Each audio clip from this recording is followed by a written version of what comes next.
Hi friends, तुम्हारे Shreya's beauty केयर्से सुस्वागतम। आशा करी तुम्हारा सबाई भालो आछो। आज के आमी तुम्हादेर 6टी quick and simple hair style देखाबो खोला चुले।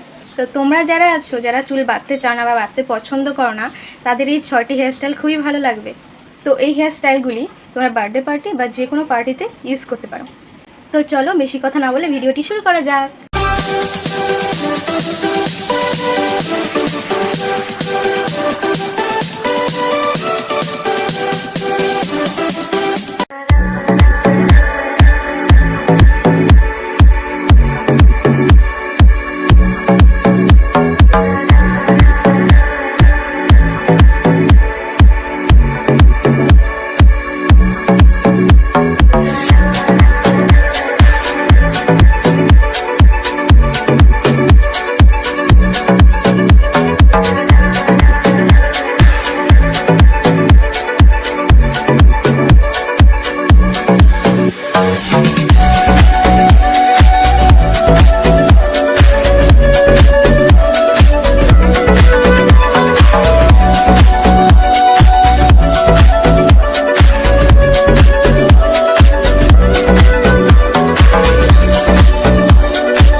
तो भिडियोटी भालो लेगे थाकले अवश्यई लाइक कमेंट शेयर करबे एबं आमार चैनलके सबस्क्राइब करबे।